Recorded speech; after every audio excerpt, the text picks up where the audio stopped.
भक्तामर्पणते मौलिमणिप्रभाण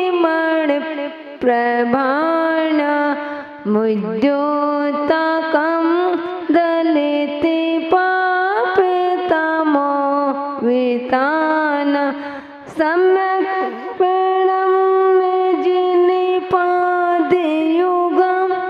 युगाद वनं वनं भवे जले पतितां जनानां वनं वनं भवे जले पतितां जनानां आशीष हाथ गुरु का जब से मिला है संतोष का कमल जीवनों में खिला है निर्दा में ही मिल रही मुझको सुवस्तु मैं बारी बारी करती गुरु को नमोस्तु मैं बारी बारी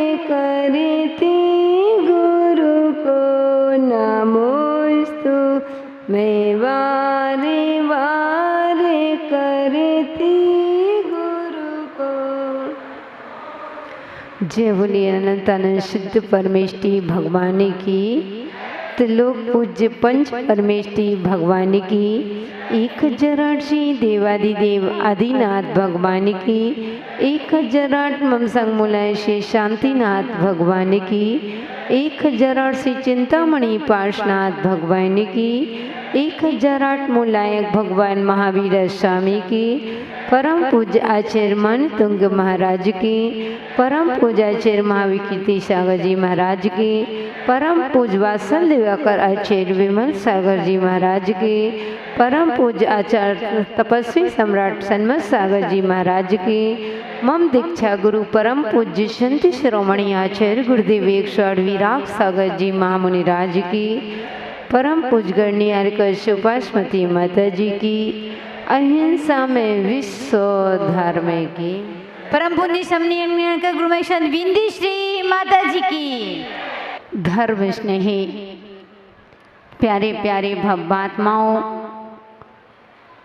हम भक्ति की महिमा को समझते हुए एक एक काव्य के माध्यम से आगे बढ़ते जा रहे हैं। एक एक काव्य के माध्यम से अभी हमने इतनी औषधि का रसपान कर चुके हैं कि बंधुओं, जो हमारे जन्म जरा और मृत्यु सभी रोगों को समन कर सकता है, बस यही है कि औषधि का पान तो कर ही रहे हो। यहाँ पर भक्तांबर स्तोत्र पढ़ाया जा रहा है और आप पढ़ भी रहे हो, आ भी रहे हो, लेकिन बस इतना कहेंगे, जब वह औषधि मन तुंगाचार्य महाराज ने दी है और हमने आपको दे रहे हैं, लेकिन विश्वास रखना। विश्वास के साथ औषधि का रसपान करोगे, नियम से तुम्हारा रोग दूर होगा, ऐसे वैसे नहीं, नियम से। ओ अगर आपको इस औषधि पर विश्वास ही नहीं है बंधुओं, तो 3 लोक में कहीं भी चले जाना, अगर आपको इस पर ही विश्वास नहीं तो आप कभी जीवन में उस रोगों से कभी छुटकारा मिल ही नहीं सकता।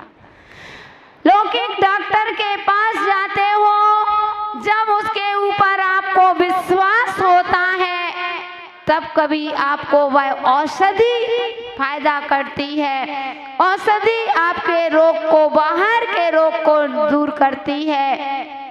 अगर डॉक्टर पर विश्वास नहीं है, बहुत ऊंची ऊंची बड़ी बड़ी दवाई, बहुत बहुत रुपए खर्चा कर देना, लेकिन ध्यान रखना, औषधि तो ले ली, दवा ले ली, लेकिन आपके रोग दूर नहीं हो सकता है। इतना मानते हो ना? लौकिक में कहते हैं कि डॉक्टर को दिखाने जाते हो तो विश्वास होगा, उसी डॉक्टर की दवा आपको लगेगी, और जिस डॉक्टर पर विश्वास नहीं है तो आपको वह दवा फायदा नहीं कर सकती। ऐसे ही भव्यात्माओं, ये तो पारलौकिक की बात है, ये लौकिक की नहीं पारलौकिक की बात है। वह तो शरीर के रोगों को दूर करता है, लेकिन हमारी आत्मा में अनादि काल से लगे हुए रोग, जन्म जरा मृत्यु सबसे बड़े रोग लगे हुए हैं, उन रोगों की अगर दवा है तो भगवान की भक्ति, प्रभु की उपासना, गुरुओं की उपासना और उनके प्रति किया गया समर्पण तुम्हारे जीवन को बहुत ऊंचाइयों पर ले जाता है। तो हम एक एक काव्य के माध्यम से 13 काव्य तक हम देख चुके थे। चलते हैं आज 14वां काव्य देखते हैं, और 14वां काव्य कौन सा, किस तरह से, क्या इसकी महिमा है तो बाद में देखेंगे। पहले काव्य पढ़ेंगे। संपूर्ण मंडल शशांक कला कलाप शुभ्रा गुणास त्रिभुवनम तव लंघयन्ति ये संसृतास त्रिजगदीश्वर नाथमेकम कस्तान्निवार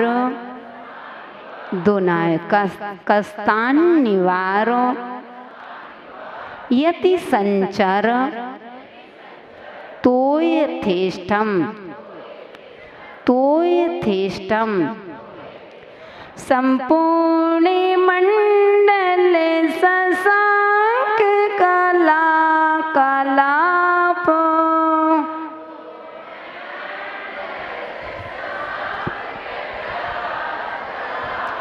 संपूर्ण मंडल शशांक कलाप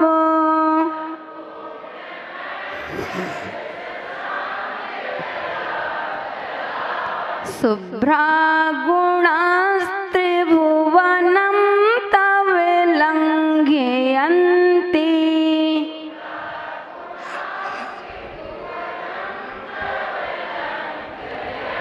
शुभ्रा गुणास्त्रिभुवनं तव लंघयन्ति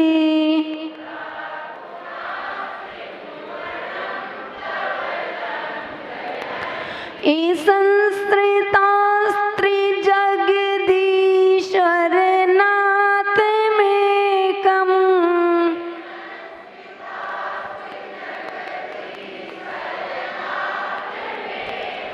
कस्तान्निवारयति संचरतो यथेष्टम्।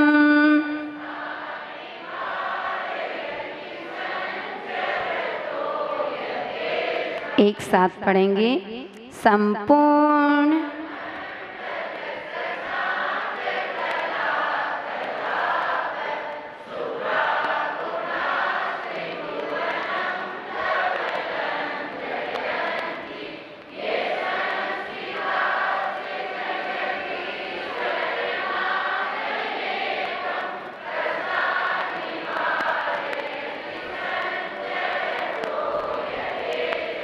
यहाँ कह रहे हैं, आचार्य मानतुंग महाराज आदिनाथ भगवान की स्तुति करते हुए कह रहे हैं, त्रिजगदीश्वर, तीनों जगत के ईश्वर। 3 जगत कौन कौन से हैं? ऊर्ध्वलोक, मध्यलोक और अधोलोक। त्रिजगदीश्वर, तीनों जगत के ईश्वर। तब माने आपके संपूर्ण मंडल शशांक यानी पूर्णिमा की चंद्र मंडल की कला समूह के समान, शुभ्रा यानी उज्ज्वल, गुणा यानी गुण, त्रिभुवन त्रिभुवनम, तीनों लोकों को लंघयन्ति, उल्लंघन करते हैं, जिन्होंने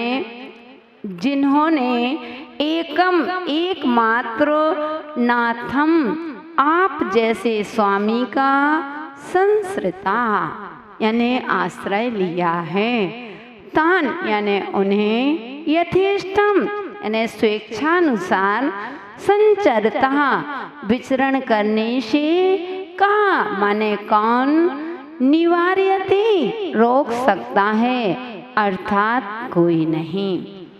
धर्म स्नेही बंधु, यहाँ आचार्य महाराज कह रहे हैं कि हे त्रिलोकीनाथ, हे देवादिदेव, जिस प्रकार राजा के अधीन रहने वालों को घूमने से कौन रोक सकता है, जो राजा के अधीन हैं उनको विचरण कहीं भी घूमते रहे, उनको कोई रोक नहीं सकता है। उसी प्रकार से हे प्रभु, आपके आश्रित रहने वाले, आपकी शरण में रहने वाले प्राणियों को संसार में इच्छा अनुसार विचरने से कौन रोक सकता है, अर्थात कोई नहीं। बंधुओं, इस काव्य की महिमा है, जिसको मानसिक टेंशन अधिक रहते हैं, जिनकी सोच कुसोच बनी हुई है, जिनको जब देखो जब टेंशन में ही रहते हैं, विकल्पों में ही रहते हैं। इस रोग सबसे बड़ा दवा है तो यह 14वां काप है। यह काप आधि व्याधि नाशक, यानी आधि मन में जो टेंशन रहता है, मन में विकल्प भाव चलते हैं, कहीं यहाँ का टेंशन, कहीं यहाँ का टेंशन, बैठे हैं अब बिजनेस का टेंशन, कैसे होगा, कैसे दुकान चलेगी, कैसे करोगे, कैसे परिवार का चलेगा, बैठे हैं टेंशन में। बंधु, जितना लोड होता ही नहीं उतना आप मन में लोड ले लेते हैं, इतना आप ज्यादा, जितनी आपकी शक्ति उतना आप लोड लीजिए, और आप अधिक ले लेते हो तो टेंशन तो होगा ही होगा। तो बंधु, इतने टेंशन कहीं परिवार की, अब इतना अच्छा जीवन मिला है, अच्छे जीवन को जी रहे हो, ओ बंधु उसी में विकल्प बना करके बैठ गए। अब बैठे हैं, देखा ऐसे ऐसे लोग मैंने देखे हैं बंधु, जो अपने जीवन में जो नहीं भी सोचना चाहिए उसको सोच करके वो जीवन में टेंशन बना लेते हैं, विकल्प बना लेते हैं। एक बहुत बड़े सेठ, इतना घर में भोजन पानी धन अनाज किसी भी प्रकार की कोई कमी नहीं, किसी भी प्रकार की घर में इतना वैभव कि 10 पीढ़ी भी खाए तो कमी नहीं। एक दिन उस सेठ जी ने अथवा उस राजा ने मंत्री को आदेश दिया कि हे मंत्री, तुम पहले अपने राज में कितना वैभव है इसका हिसाब लगाओ, कितना धन वैभव जोड़ करके अपन ने रखा है उसका हिसाब लगाओ, कितनी पीढ़ी तक चलेगा इसका हिसाब लगाओ। बंधुओं, वह मंत्री ने एक दिन में नहीं 2 महीनों लग गए। जब पूरे महीने बीत गए तो उसने राजा से कहा कि हे राजन, आपके राज में इतना वैभव है कि 10 पीढ़ी भी अगर बैठे बैठे खाती है, कुछ कमाई ना करे तो भी धन खत्म होने वाला नहीं, 10 पीढ़ी तक तो आराम से चलेगा। बस मंत्री 10 ही का? बोले हाँ राजन, 10 पीढ़ी तक खा सकते हैं। अब उसको समझ गए ना, महिलाएं बहुत समझदार हैं, वे पूरा समझ गए। हमारा प्रवचन नहीं हुआ, शायद यही गई होगी देखने के लिए। तो बंधु, उसने जैसे ही 10 पीढ़ी, अब वह राजा चिंता में बैठ गया, टेंशन लेकर के बैठ गया। अब उसकी भूख प्यास सब चली गई। और टेंशन में रहते हैं तो चेहरा अलग होता है, और मन प्रसन्न होता है तो चेहरा अलग होता है। कोई उदास होता है कि क्यों भाई, क्यों इतने विकल्पों में चल रहे हो, क्या बात है। यानी उसने इतना बोझ ले लिया। तो वह राजा कहता है, मंत्री ने खूब समझाया कि हे राजन, किस बात का विकल्प, क्यों इतने टेंशन में हो। वह कहता है कि मंत्री, मुझे 11वीं पीढ़ी की चिंता है कि मेरी 11वीं पीढ़ी का क्या होगा। ओहो, 11वीं पीढ़ी वाले को तुम्हारी चिंता नहीं होगी चाहे। अब 11वीं पीढ़ी की चिंता लगी हुई है और उदास हो रहे हैं। अब इसका समाधान कौन करे, किसके पास जाए, क्योंकि जिसके पास, कमजोर के पास जाओगे बंदो, कमजोर ही बन के आओगे, और जो शक्तिशाली है उसके पास जाओगे तो निवारण लेकर के आओगे, उसका निवारण जरूर होगा। मंत्री ने कहा कि हे राजन, चलो अपने नगर में संत आए हुए हैं, अपन उन संतों के पास चलते हैं, उस संत से पूछेंगे, क्योंकि किसी भी प्रकार की समस्या हो तो साधु के पास पहुंच जाना बंधु वे समझ। लेकिन ऐसा भी नहीं, समय से ऊपर जब चाहो, जब रात के भी जाओ तो माँ गुरु माँ ये बता दो, दिन के 10 बजे गए तो गुरु माँ ये बता दो, ऐसा भी नहीं। एक समय होता है। साधु तुम्हारी पीड़ा को जितना बन सकता है भी निकलेगा, भी इसी विषय में निकलेगा कि पहले अपना कल्याण चाहते हैं, अपना कल्याण करके और फिर जो समय रहता है तो आप लोगों के लिए देते हैं कि आप लोगों के। इसलिए कभी भी हो भूल करके, कभी भी कोई विकल्पों में आपको बता चुकी हूँ कि कभी किसी से मत कहना। जो भी समस्या हो, परेशानी हो तो अपने साधु संतों के पास चले जाना, उनके पास थ्योरी में नहीं प्रैक्टिकल में भी उत्तर मिल जाएगा। बस जाने की आवश्यकता है। लोगों से बताओगे, संसार है, रो रो करके पूछ लेगा और हंस हंस करके बाजार में चौराहे में प्रदर्शन करेगा। इसलिए मैंने कहा था, फूलों में बैठी तितलियों को मत उड़ाइए, फूलों में बैठी तितलियों को मत उड़ाइए, अपने घरों की बात न सड़कों